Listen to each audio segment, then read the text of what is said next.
My name is Carol, I'm 65. And I ended up in a police station watching my only son get arrested over a car I bought with my own retirement money. Before I tell you how I finally got my revenge and took back everything they thought they owned, let me know where you're watching from in the comments. The chair was hard plastic, the kind that's cold no matter how long you sit in it. The air in the police station smelled sterile. A harsh mix of bleach and stale coffee that clung to the back of my throat. Across the room, under the flickering fluorescent lights, my daughter-in-law, Susan, was putting on the performance of a lifetime. Her sobs were loud, theatrical things that echoed off the linoleum floors. Her face, blotchy and red, was buried in her hands, but she peeked through her fingers to make sure the officers were watching. And then there was my son, my Mark. He wasn't crying. He was just staring at me from across the room, his hands cuffed behind his back. There was no sadness in his eyes, no regret, just a look of pure venom, a cold hatred that I'd never seen before. He looked at me like I was a stranger, a monster who had single-handedly destroyed his life. It felt like a punch to the gut, stealing the air right out of my lungs. How did we get here? How did my loving son, the little boy whose scraped knees I'd bandaged and whose nightmares I'd soothed, end up looking at me like I was his worst enemy? To understand how I ended up in this cold, unforgiving room, we have to go back 3 weeks. To a sunny Sunday afternoon that was supposed to be a celebration. I remember the smell of my new car. It was the first new car I'd ever owned in my 65 years. A beautiful deep blue Ford Escape. After my husband, David, passed away, I'd kept driving his old Buick for 15 years. It was a boat of a car, unreliable and costing me a fortune in repairs. But after it finally died on the highway last month, I took a deep breath and walked into a dealership. I used the money David and I had saved, the money we'd earmarked for our golden years, for a rainy day that had sadly come. Driving that new car to Mark and Susan's house for our weekly Sunday dinner, I felt a sense of freedom I hadn't felt in years. I felt safe. I felt proud. I pictured picking up my grandkids, Leo and Mia, without worrying about breaking down. I imagined finally taking them on that road trip to the coast we'd always talked about. When I pulled into their driveway, the kids came running out. "Grandma, wow. Is that your new car?" Leo yelled, his eyes wide. Mia pressed her little face against the passenger window.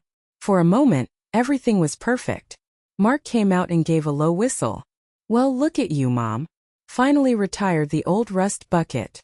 Susan came out behind him, her pregnant belly leading the way, and even she managed a tight smile. "It's very nice, Carol. Very practical." We went inside and dinner was pleasant at first. The kids chattered about school, Mark complained about his boss, and Susan talked about her latest doctor's appointment. I was happy sitting there surrounded by my family, my only family. But then the mood started to shift. "It's a beautiful car, Mom," Susan said, pushing mashed potatoes around her plate.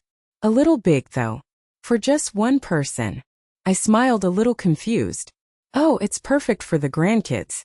Plenty of room for their car seats and sports gear." Mark chimed in, not looking at me. "Yeah, but where are you really gonna go, Mom? You barely leave town." The comment stung, a casual dismissal of my entire life. Before I could respond, Susan put her fork down on her plate with a sharp clink that made everyone look at her. She looked directly at me, her eyes void of any warmth. "You know, Carol," she said, her voice suddenly cool and calculated, "the most logical thing would be for you to give us the car." The words hung in the air, thick and unbelievable. My mind went blank. I must have heard her wrong. I stared at her, then looked to my son, expecting him to laugh, to tell his wife she was being ridiculous. But he just sat there watching me, his face a perfect mask of neutrality. Susan leaned forward, a smug little smile playing on her lips. "Think about it," she said, her voice dropping to a conspiratorial whisper. "You're a widow. You don't go anywhere. We're the ones with a growing family, with a third baby on the way. We're the ones who need it." I looked at my son Mark, waiting for him to defend me, to tell his wife she had crossed a line. But he just cleared his throat and looked down at his plate, suddenly fascinated by his green beans. In that silence, a lifetime of memories flashed through my mind. My husband David had been a good man, a high school history teacher. We didn't have much, but we had love, and we poured all of it into our only son Mark.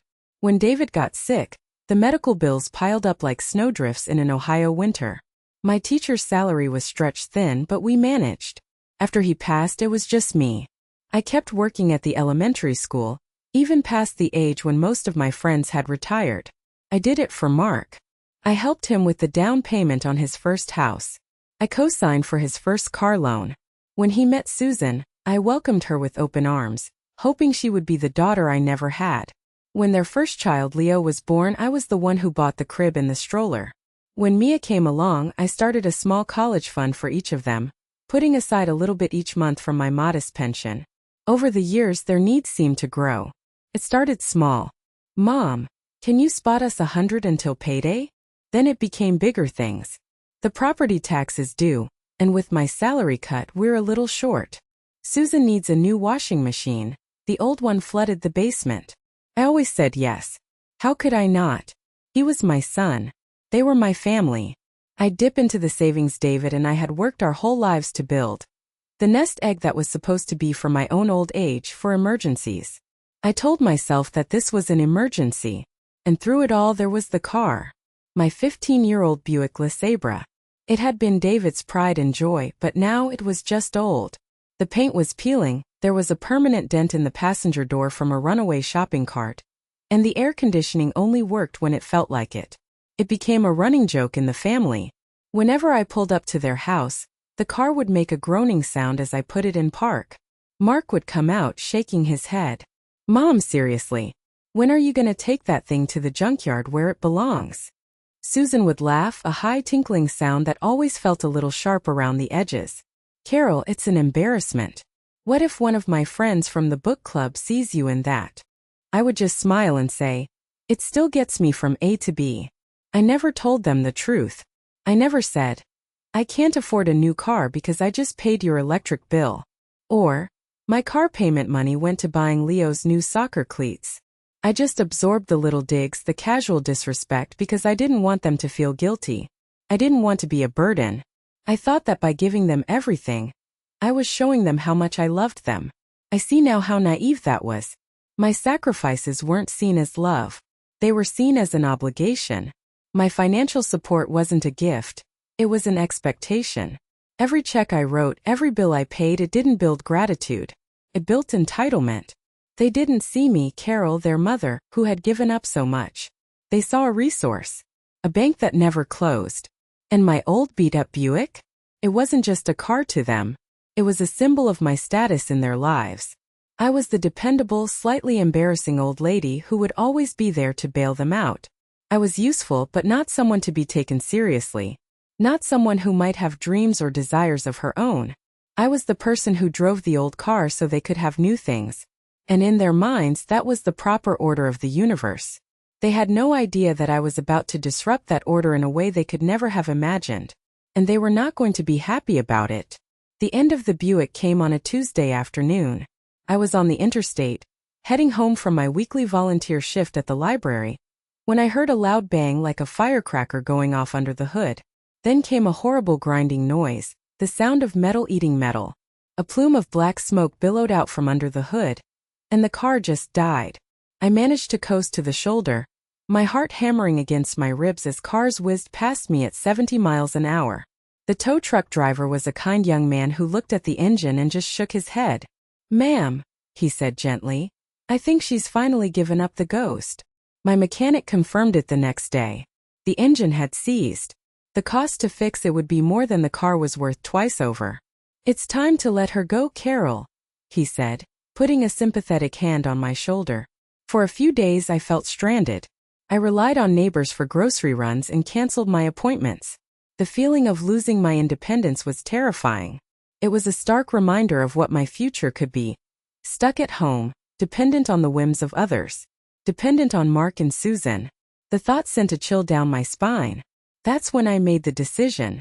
I went to the bank and looked at the account David and I had so carefully named Our Future. There was enough. Not a fortune, but enough. I thought about what David would have wanted. He would have wanted me to be safe. He would have wanted me to be happy. I spent the next week car shopping. It was the first time I had ever done something so significant completely on my own. I was nervous but also exhilarated. I test drove sensible sedans and practical hatchbacks. But then I saw it. A beautiful deep blue Ford Escape. It wasn't brand new, just a year old, but it looked and smelled new. It had all the safety features I'd only ever read about. A backup camera, blind spot warnings, automatic emergency braking. Sitting in the driver's seat, I gripped the leather-wrapped steering wheel. It felt solid, secure. I imagined Leo and Mia in the back, safely buckled into their car seats. I thought about driving to the grocery store in the snow without my knuckles turning white with fear. This wasn't just a car. It was peace of mind. It was a promise to myself that I was still capable, still in control of my own life. I paid for it outright. The feeling of signing that check, of knowing this beautiful machine was mine, with no loans and no monthly payments, was indescribable. I drove it off the lot and I just kept driving for an hour, the windows down, the radio playing an old Tom Petty song. I felt like a teenager again. I decided not to tell Mark and Susan right away. I wanted to surprise them. I pictured their faces when I pulled up for Sunday dinner. I imagined them being happy for me, relieved that I was finally in a safe, reliable vehicle. I thought foolishly that they would see this as a good thing for all of us. No more panicked calls from me on the side of the road. No more worrying about their old mom and her rust bucket. That Saturday, I spent the afternoon just sitting in the car in my driveway, reading the owner's manual from cover to cover. I learned how to sync my phone, how to use the navigation system. I polished the dashboard until it gleamed. This car was my new beginning, a testament to my resilience. It was the last big gift from my husband and a first big gift to myself. At that moment, I thought that was the start of a wonderful new chapter. I was so wrong. I had no idea I had just bought the very thing that would tear my family apart. The silence in the dining room was deafening. Susan's words, "Give us the car," seemed to suck all the air out of the room. I looked at her, then at Mark, my son. He was still staring at his plate, refusing to meet my eyes. It was in that moment I knew. This wasn't just Susan's idea. They had talked about this. "Give you the car?" I finally managed to say, my voice a weak whisper. "Susan, what are you talking about? I just bought it." She waved a dismissive hand, as if I'd said something utterly irrelevant. "I know, but it was an impulse buy, wasn't it? You didn't really think it through. It doesn't make sense for you to have a car like that. A big family SUV. It's a Ford Escape, not a school bus," I said, a flicker of anger starting to cut through my shock. "And I bought it so I could safely drive my grandchildren." "Exactly," she exclaimed, her eyes lighting up as if I'd just proven her point. "The grandchildren. They're with us most of the time. Our minivan is falling apart. The transmission is shot, and it's way too small for 3 car seats. With the new baby coming in a few months, we're going to be in a real bind. Your car is the perfect solution. It's a sign." I felt my blood run cold. She was serious. This wasn't a joke. I turned to Mark, my voice pleading. "Mark? You can't possibly agree with this." He finally looked up. There was no empathy in his eyes, just a weary annoyance, as if I was being deliberately difficult.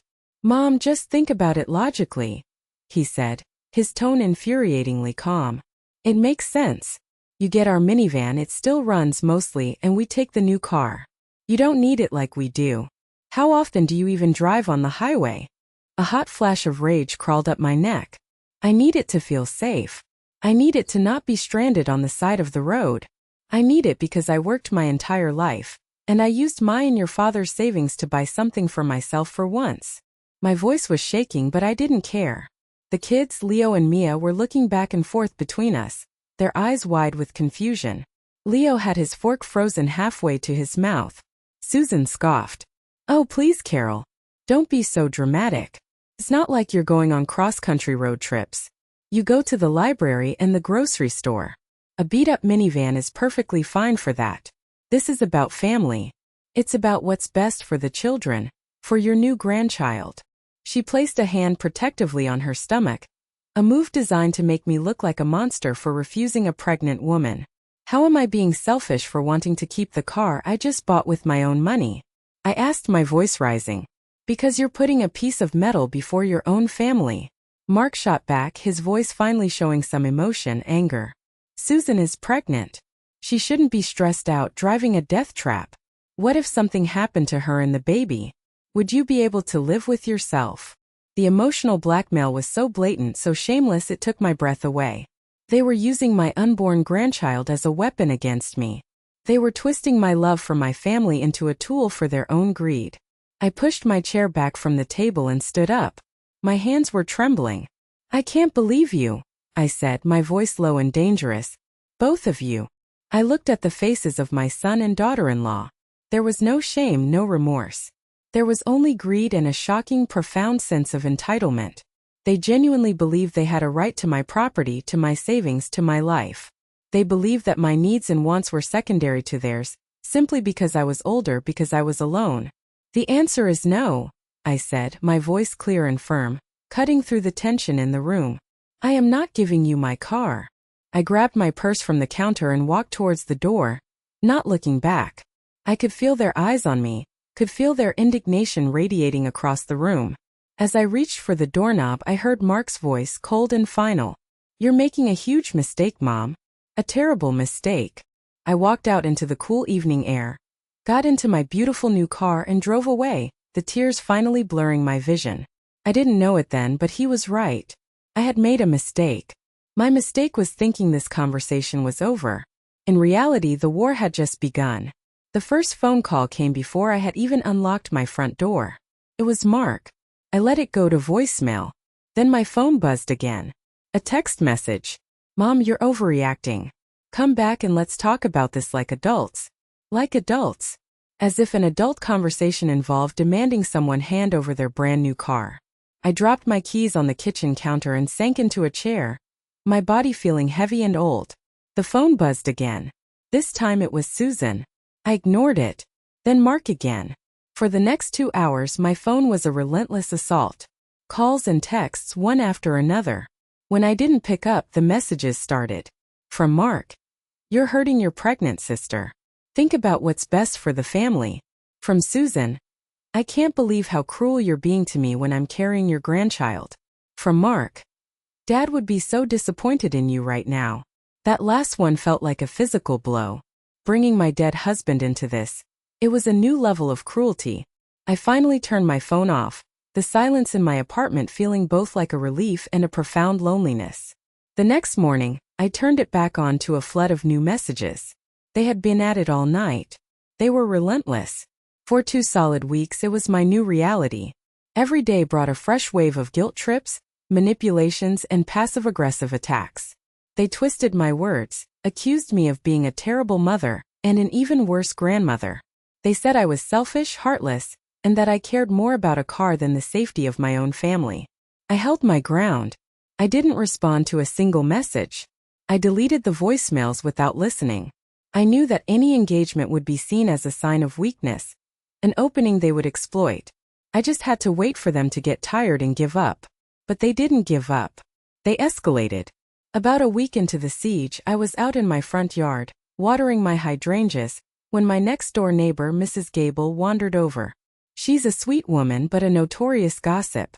Carol, dear, she said, her voice laced with a syrupy concern. Is everything all right? I couldn't help but hear from Susan that you two have had a bit of a disagreement. I stiffened. Susan called you? Oh, she was just so upset, poor thing, Mrs. Gable clucked, shaking her head. She told me how you refused to help them out with their car situation, even though yours is just sitting in the driveway. She's so worried about driving that old van, especially in her condition. She said you told her that her baby wasn't your problem. The lie was so audacious, so vile, that I couldn't even speak for a moment.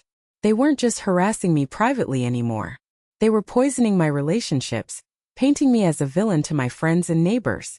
They were trying to isolate me, to turn my own community against me until I had no one left to turn to and had to cave to their demands. I gave Mrs. Gable a tight, forced smile. There are 2 sides to every story, Martha, I said, my voice colder than I intended. I turned and went back inside, my hands shaking so badly I could barely turn the key in the lock. That night I sat in the dark, feeling utterly alone. My son and his wife weren't just trying to take my car. They were trying to dismantle my life piece by piece. They were trying to take my reputation, my friendships, my peace of mind. They were systematically trying to break me. I looked out the window at my new car, gleaming under the streetlight. It was supposed to be a symbol of my freedom. Instead, it had become the center of a battlefield. I felt a surge of defiance. They wanted a fight? Fine. They had underestimated me my whole life. They thought I was a soft-hearted old woman who would eventually crumble under pressure. They were about to find out how wrong they were. But I had no idea just how low they were willing to stoop to win. What they did next went beyond cruel. It was criminal. Just when I thought I couldn't take another day of the relentless pressure, a little miracle arrived in my email inbox. It was an invitation to a reunion for my college graduating class in Scottsdale, Arizona. I hadn't seen some of those friends in 40 years. The thought of getting away, of breathing air that wasn't thick with family drama, felt like a lifeline. I booked my flight for a long weekend from Thursday to Sunday. I told Mark and Susan I was going out of town. I did it via a short, factual text message, mostly so they wouldn't file a missing persons report out of spite. The response was immediate and chillingly sweet. From Susan: "Oh, that's wonderful, Carol. You deserve a break. Have a wonderful time." Saxo. The sudden change in tone should have been a red flag the size of Texas. But I was so desperate for a ceasefire, I allowed myself to believe they had finally decided to drop the issue. I let myself hope. It was a foolish, dangerous thing to do. The day before I was due to leave, my phone rang. It was Susan, and she sounded hysterical. "Carol, thank God you picked up," she cried, her voice choked with manufactured panic. "The pipe under the kitchen sink just burst. There's water everywhere. Mark's at work an hour away, and I can't get the main valve to shut off. Please, can you come over?" My heart lurched. Of course I would go. She was my pregnant daughter-in-law, possibly in danger. I didn't hesitate. "I'm on my way," I said, grabbing my purse and rushing out the door. When I got to their house, the scene was less dramatic than she'd made it sound. There was a steady leak, not a flood, but the floor was certainly wet. Susan was standing on a chair, wringing her hands. "I tried to turn this valve under the sink, but it stuck," she wailed. I got down on my hands and knees. The valve was old and rusted. It took all my strength, but finally, with a loud groan, it turned, and the leak slowed to a drip. While I was under the sink, my purse sat on the kitchen table just a few feet away. I didn't think twice about it. "There," I said, getting up and wiping my hands. "You'll need to call a plumber, but at least the gusher is stopped." "Oh, you're a lifesaver, Carol," she said, hugging me. The hug felt stiff, wrong. "I don't know what I would have done without you." I stayed for another 20 minutes, helping her mop up the water. Mark never came home. She said he was stuck in a meeting. Later I would realize the truth. Mark wasn't at work. He was likely parked just down the street, waiting. He had planned the whole thing. The emergency was a ruse. A perfectly executed diversion. While I was on my hands and knees, a 65-year-old woman struggling with a rusty valve to help my family, my own son had likely slipped into the house. He would have silently opened my purse, taken out my car key fob, and left. The whole operation would have taken less than 30 seconds. He would have driven to a hardware store or a specialty shop, cloned the electronic signal, and had a brand new working key to my car in under an hour. Then he would have slipped the original back into my purse before I even knew it was gone. It was diabolically clever. It exploited my greatest weakness. My instinct to help my family, no matter what. Now looking back, I see all the little things that were off. The way Susan kept me talking, asking me pointless questions about my trip. The way she insisted I have a glass of water, making me sit at the table, my back to the door. They played me like a fiddle.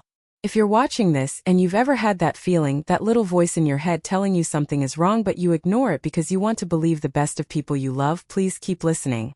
Because trusting that instinct could save you from the kind of heartbreak I was about to face. I walked out of their house that day feeling like a hero. In reality, I was just a lamb being led to the slaughter. Arizona was a dream. The air was dry and warm. The sun felt like a blessing on my skin.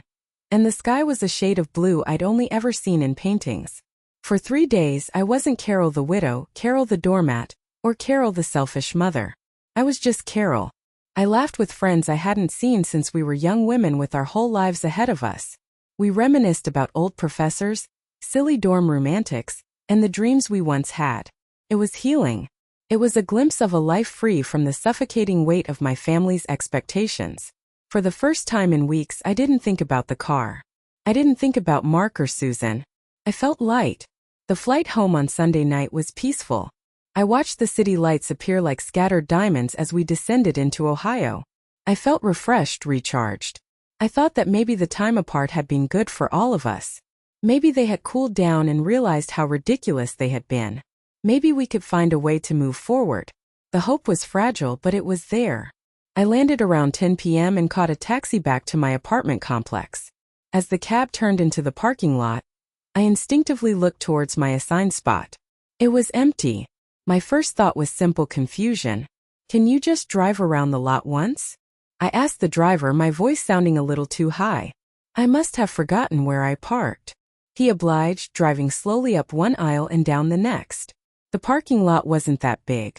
There was a spot for my neighbor's pickup truck, Mrs. Gable's sedan, the young couple's matching Priuses. But my spot, number 3B, was starkly, undeniably empty. My deep blue Ford Escape was nowhere to be seen. My heart started a frantic, panicked rhythm against my ribs. No, no, no, I whispered, more to myself than to the driver. Everything okay, ma'am? He asked, looking at me in the rearview mirror. My car, it's gone, I said, the words feeling foreign and impossible in my mouth. My brand new car, the car I'd had for less than a month, had been stolen. I paid the driver, my hands fumbling with my wallet. I got out and stood in the middle of the parking lot, my small suitcase by my feet, and just stared at the empty space. The reality of it crashed down on me. While I was in Arizona, laughing with my friends, someone had come here and taken my car. I felt a wave of violation, of pure dread. My mind started racing. Had they broken a window? Towed it? My beautiful safe car was gone. I walked over to the spot, as if seeing it up close would somehow make the car reappear. There was nothing. Just a dark patch of asphalt where my symbol of freedom used to be. I stumbled up to my apartment, my mind a chaotic whirl of what-ifs. I needed to call the police immediately and report the theft. That was the logical, rational thing to do. But as I stood in my silent living room, a different thought began to creep in. A cold, slithering suspicion that pushed all the rational thoughts aside. It was too neat. Too clean. There was no broken glass on the pavement. The timing was too perfect, happening while I was 1,000 miles away. And then I remembered the text message from Susan. Have a wonderful time. XOXO. The sudden sweetness. The feigned support. It wasn't a ceasefire. It was a distraction. In that moment I knew. Deep in my bones, with a certainty that chilled me to my very soul, I knew this wasn't the work of a random car thief. This was something far worse. This was personal. My car hadn't just been stolen. It had been taken. And I had a sickening feeling I knew exactly who had the keys. My first instinct was to call Mark and start screaming. But I stopped myself. I had no proof, only a gut feeling, and I knew they would deny everything. They would call me crazy, hysterical. They would twist it around until I was the one apologizing. No. I needed evidence. I needed something they couldn't deny. Then I remembered. Mrs. Gable. Her husband had installed a new security camera system a few months ago, after someone's Halloween decorations were stolen. One of the cameras was pointed right at the entrance to our parking lot. My hands were shaking as I knocked on her door, even though it was nearly 11 o'clock at night. When she opened it, wrapped in a pink fluffy robe, her face was a mixture of surprise and concern. Carol dear, what on earth is wrong? You look like you've seen a ghost. My car is gone, Martha, I said, my voice trembling. It's been stolen. Please, can we check your security footage? Her eyes widened. Oh, you poor thing. Of course, come in, come in. We sat at her dining room table, huddled over her husband's laptop. We scrolled through the footage from the past few days. Thursday passed with nothing but residents coming and going. Then we got to Friday morning, around 9 a.m., and there it was. The video was grainy but unmistakable. A figure walked into the parking lot from the street. The figure was tall, with a familiar gait. He walked directly to my car. He didn't smash a window. He didn't use a Slim Jim. He pulled something from his pocket, pointed it at the car, and the lights flashed once. He had a key. He opened the door, slid inside, and a moment later the brake lights came on. He backed my Ford Escape out of spot 3B and calmly drove away, disappearing down the street. The figure was my son. My Mark. I felt the room tilt. The air was sucked from my lungs. It was one thing to suspect it, to feel it in my gut. It was another thing to see it. To watch my own child, the boy I raised, steal from me with such casual, calculated confidence. The betrayal was so profound, so absolute, it felt like a physical wound. He had done it in broad daylight, certain that he would get away with it. "Oh, my heavens," Mrs. Gable whispered, her hand flying to her mouth. That's your Mark." I asked her to send the video clip to my phone. She helped me, her hands fluttering with nervous energy. Then I just sat there, staring at my phone, watching the little video play over and over again. The theft. The ultimate act of disrespect. "You should call the police right now," she said, her voice firm. "Not yet," I said, a cold, hard anger solidifying in my chest, replacing the shock. "First, I'm going to go see for myself." I called another taxi. I gave the driver Mark and Susan's address, my voice flat and devoid of emotion. During the 20-minute ride, I didn't cry. I didn't rage. I just felt a terrifying clarity. This wasn't about a car anymore. This was about a lifetime of being taken for granted. A lifetime of my love being treated like a resource to be plundered. As the taxi pulled onto their street, I saw it. I knew I would. Parked right there in their driveway, bold as you please, was my deep blue Ford Escape. They hadn't even bothered to hide it in the garage. They had parked it out front like a trophy, a monument to their victory over the stupid old woman who thought she could say no to them. I paid the driver and walked up their driveway, my steps steady and sure. I didn't knock. I pounded on the front door with my fist, the sound echoing in the quiet suburban street. Mark opened the door, a look of annoyance on his face that quickly morphed into a flicker of surprise when he saw me. Susan appeared behind him, a smug, triumphant smile already on her lips. "Mom," Mark said, trying to sound casual. "What are you doing here? We thought you got in late." I didn't answer him. I just pointed a shaking finger at my car in their driveway. "What is my car doing here?" Susan stepped forward, placing a hand on Mark's chest as she addressed me. "Well," she said, her voice dripping with condescension, "if you hadn't been so stubborn and selfish, we wouldn't have had to take matters into our own hands." "Take matters into your own hands?" I repeated, the words tasting like poison. "You broke into my car. You stole it." Mark actually had the audacity to chuckle. "We didn't steal anything, Mom. We just took what you should have given us in the first place. We corrected your mistake." "How did you even get in?" I demanded, the last piece of the puzzle clicking into place. Susan's smile widened. "Remember that little emergency with the sink? You were so helpful. You just left your purse right there on the table for us." The door slammed in my face. I stood there on their porch, the sound ringing in my ears. They thought they had one. They thought I would just go home defeated. They thought I would be too scared of causing more family drama to do anything about it. They thought I was weak. They were wrong. I didn't go home. I stood on that porch for a full minute, the cold night air doing nothing to cool the fire in my veins. Then I turned around, walked back to the curb and pulled out my phone. I didn't call a taxi. I dialed 911. "I'd like to report a grand theft auto," I said, my voice steady and clear. "My vehicle has been stolen, and I know exactly where it is." I gave the dispatcher my name, their address, and a description of the car. I told them the vehicle was in my name and that I wanted to press charges. The woman on the other end was professional and calm. She told me to wait at a safe distance and that officers would be dispatched immediately. I walked to the corner of the street and stood under a streetlight, watching their house. A part of me, the mother part, was screaming in horror at what I was doing. I was calling the police on my own son. I was inviting chaos and shame into our lives. I could be sending the father of my grandchildren to jail. But a stronger, newer voice inside me drowned it out. What were my other options? To let them get away with it? To accept that they had the right to take whatever they wanted from me? To teach my grandchildren that this is how you treat your family? No. The cycle of disrespect and entitlement stopped here. It stopped tonight. 2 police cruisers pulled onto the street a few minutes later, their lights off. They parked a few houses down, and 2 officers got out and walked towards me.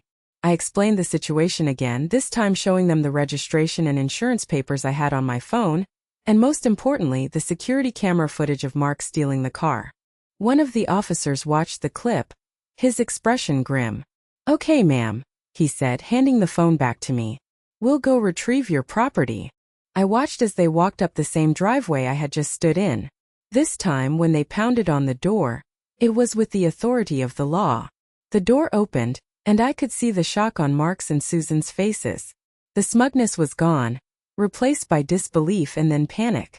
I couldn't hear the conversation, but I could see the gestures. I saw Susan pointing at her stomach. I saw Mark shaking his head. And then I saw one of the officers turn Mark around and place his hands behind his back. The sharp, metallic click of handcuffs being fastened was a sound I will never forget. Susan started screaming, then a raw, ugly sound of rage and fear. She ran out onto the porch, yelling at the officers, yelling at me as they led a stone-faced Mark to one of the cruisers. "You did this!" she shrieked, her finger pointed at me from across the lawn. "You evil old woman! You're destroying your family!" The neighbors' lights were starting to come on. Curtains were being pulled back. Mrs. Gable was standing in her doorway, watching the whole scene unfold. I didn't feel shame. I just felt a profound aching sadness. This was the family I had. This was the result of a lifetime of my love and sacrifice. One of the officers came back over to me. "Your son is being taken into custody for grand theft auto. He was less than cooperative.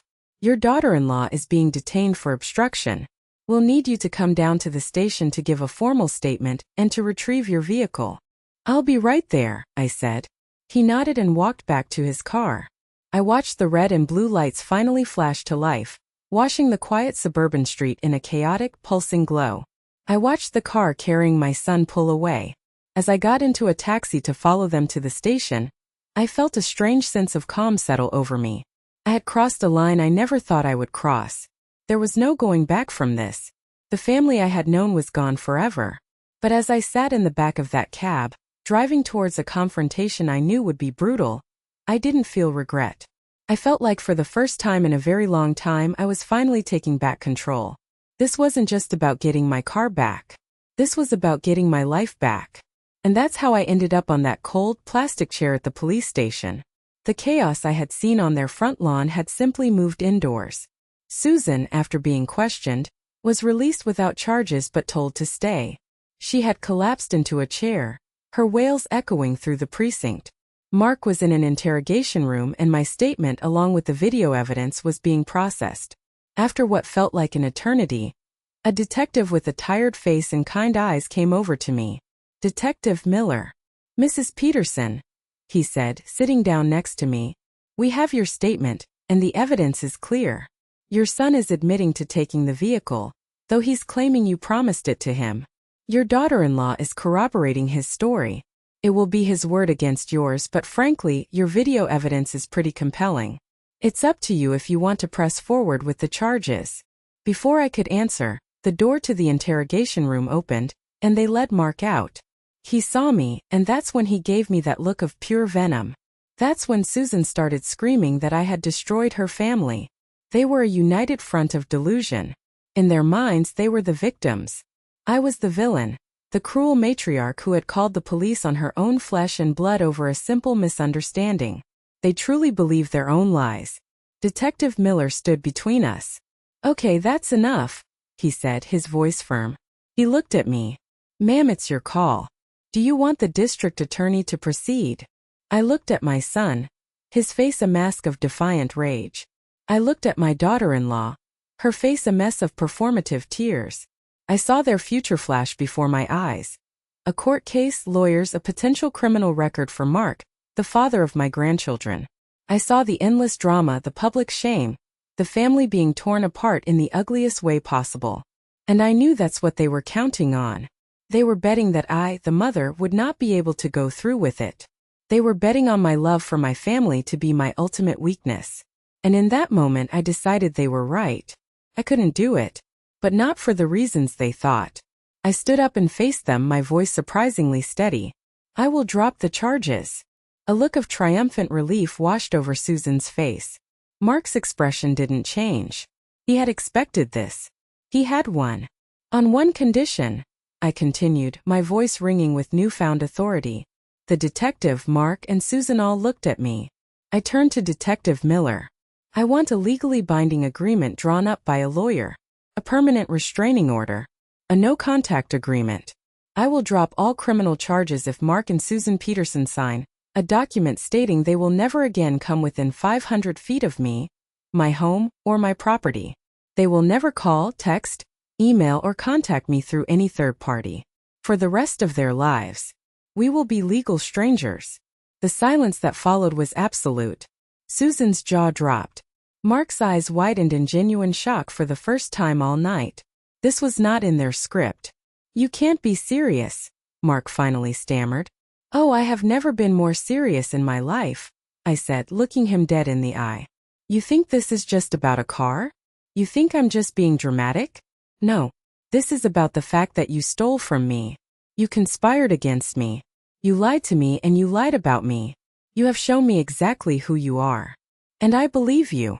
I turned back to the detective. Those are my terms. They either sign the agreement and Mark walks out of here with a clean slate, free to go back to his family, or I press charges, and the full weight of the law comes down on him. Grand theft auto is a felony in this state. Think about what that will do to his job prospects, his ability to get a loan, his future. The choice is his. It was the ultimate checkmate. I had taken their greatest weapon, my love for them, and turned it against them. I was offering Mark his freedom, but the price was me. To save himself, he had to lose his mother. The mother he had treated like an ATM and a doormat for years. Susan started sputtering. But the kids? Their custody? What about their grandmother? You should have thought about that before you helped your husband commit a felony, I said, my voice like ice. You don't get to steal my property on Friday, and then demand I bake cookies for your kids on Sunday. Those days are over. I looked at Mark one last time. Well. He stared at me, the reality of his situation finally sinking in. He was trapped. I had given him two choices, and both of them meant he had lost. He had underestimated me for the last time. They signed it. Of course they signed it. Faced with a felony charge versus never having to speak to his terrible mother again, Mark chose his freedom. A lawyer from the public defender's office drafted a simple no-contact agreement, right there at the station. I watched as my son signed his name, severing our legal and familial ties with the scribble of a pen. Susan signed as a party to the agreement, her hand shaking with rage. I got my car back that night. I drove it home from the impound lot, the interior smelling faintly of Susan's cheap air freshener. The first thing I did when I got home was throw it in the trash. The next day, I had the car professionally detailed, scrubbed clean of every last trace of them. And then there was silence. It was glorious. No guilt-inducing phone calls. No manipulative text messages. No sudden emergencies that required my immediate financial intervention. My phone stopped being a source of anxiety. My doorbell stopped being a trigger for dread. I could go to the grocery store without worrying about running into a neighbor who had heard Susan's slanderous lies. The peace was so profound it was almost jarring. For years my life had revolved around their constant cycle of drama and need. Without it I had time. I had energy. I had money. I started going to a yoga class for seniors. I rejoined my old book club. I took a weekend trip to a nearby state park just because I could. I was rediscovering the person I was before I became just mom or grandma. I was rediscovering Carol. I didn't miss them. I missed the idea of them. I missed the son I thought I had raised. I missed the happy family I had always pretended we were. But the actual people, the greedy, entitled strangers they had become, I didn't miss them at all. I did miss my grandchildren Leo and Mia. That was a real ache, a hollow spot in my heart.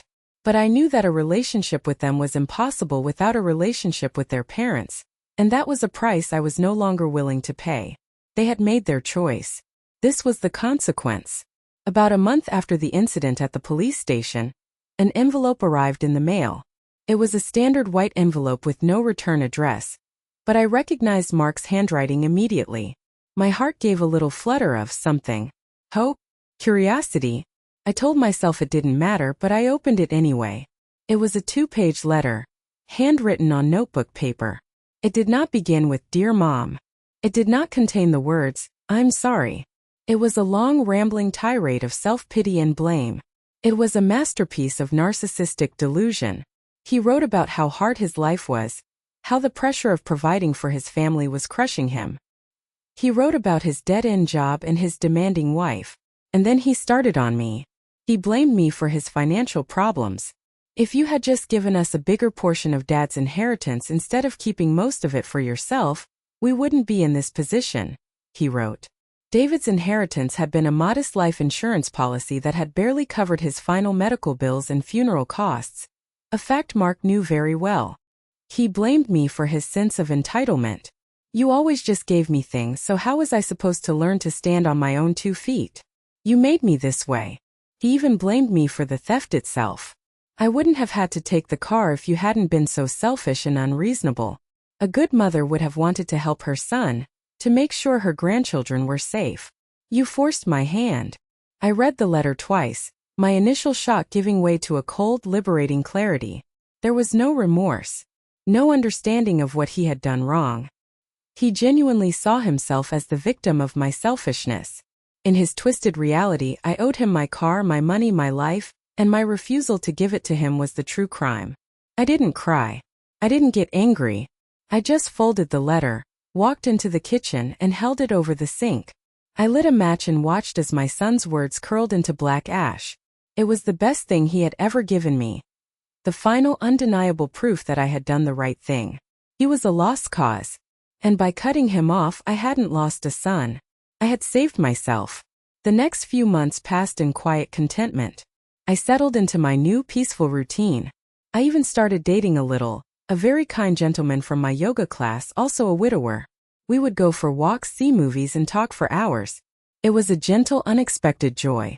I was building a new life, a life that was entirely my own. Then one evening the phone rang. It was an unknown number. I almost didn't answer, but something made me pick up. Carol? It's Patricia, Susan's mother. My stomach tightened. Patricia and I had never been close. She was a cold, judgmental woman who had always made it clear she thought her daughter had married beneath her. We hadn't spoken in over a year.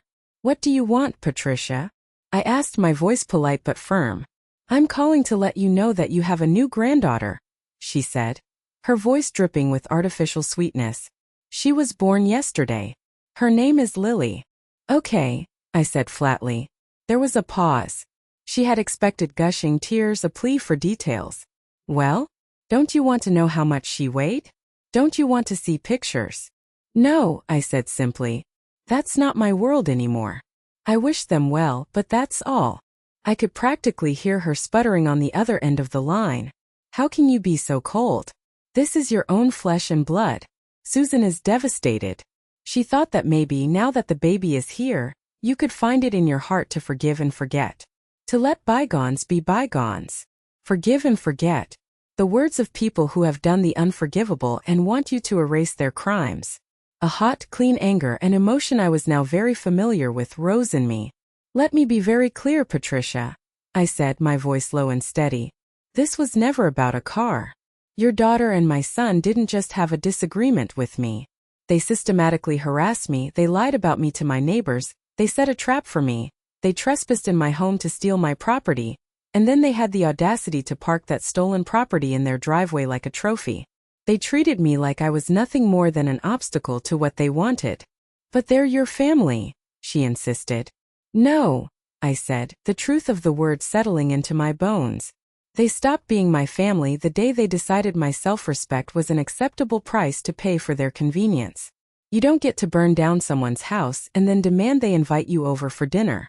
They made a choice. They chose a car over their mother. And now they have to live with that choice. Just like I have to live with mine. I could hear her take a sharp breath, ready to argue again, but I didn't give her the chance.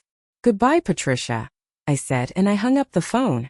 I stood there in my quiet kitchen, the setting sun casting long shadows across the floor. I didn't feel sad. I didn't feel angry. I felt free. Truly, completely free. I had survived the storm. I had stood up for myself against the people who should have loved me most, and I had won. My victory wasn't vengeful. It was a simple, quiet reclamation of my own soul. I had learned the hardest lesson a parent can learn. Sometimes the greatest act of love is to let go. You cannot fix people who do not see that they are broken. You cannot pour your love into a bucket with a hole in the bottom. All you can do is save yourself. Thank you so much for listening to my story.